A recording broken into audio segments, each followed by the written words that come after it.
Gitega Entertainment TV tubaramutse twongere tubaye nikaze murabona umunsi twabahinduriye gatoyi twabashikanye muri Gym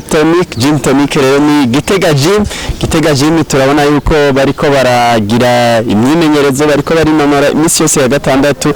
turi kumwe na bamwe muri bo sport santé kugira tubanze turabire hamwe muri kino kiganiro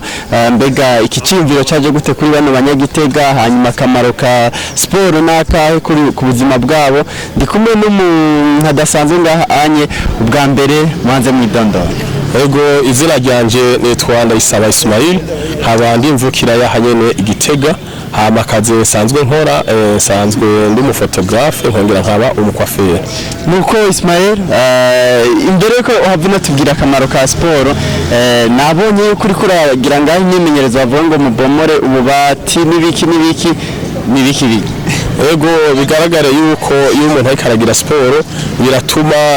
muzanira amagara meza kuko aho hambere nkaje nari mfise ibiro byinshi byababa nk'ijana na 50 ugabo ubongeze hagati y'ibiro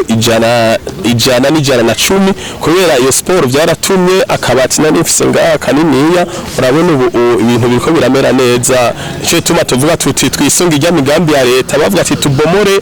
imetero zitandatu nubwo twe twahisemo kubomora imibiri yacu kugira ngo twiyubake. Nuko bega ikicimviro caje gute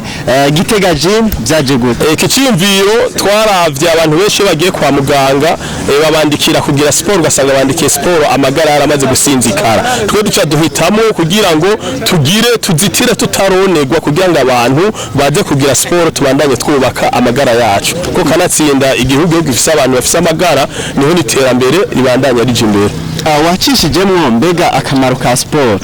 muri rusange nakahe? Akamaro ka sport ntaho kadondagura ngo akamare muri uno mwanya nuko akamaro ari kenshi cyane haba ku buzima bwacu ku magara yacu mu bikorwa by'iterambere iyo ugira sport ubura umuntu unonotse igikorwa cyose baguhaye urakirangura cyane cyane ku magara sport n'ukuri ifise akamaro kanini cyane. Gitega Gym ni ku buntu n'abantu makamahera mbega abanyagitega bariko baradukurikira mu ntara zitandukanye nabo cubabwira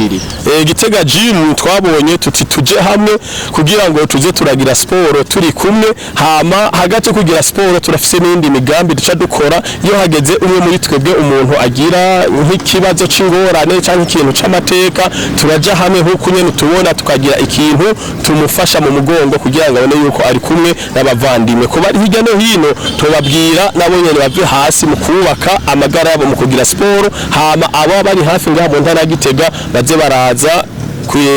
baraza kuja hamwe na twebwe misose kwa gatandatu mu gatondo tuba turi ngaho kwitera basket kuva saa 12 gushika saa 2 hama duhejeje twaca tugenda mu bikorwa by'igihugu nabyo kuko igihugu kiguma kidukene kandi yakenera abantu bafise inguvu. Kare wacishijemo abariko bakurikira Gitega Entertainment TV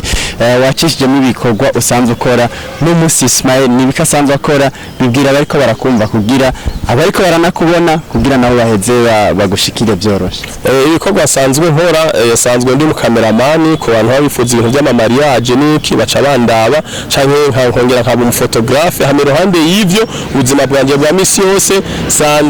sanzwe ndi umukwafere hama iruhande y'ivyo byose nkabahunda no kugira sport cyane.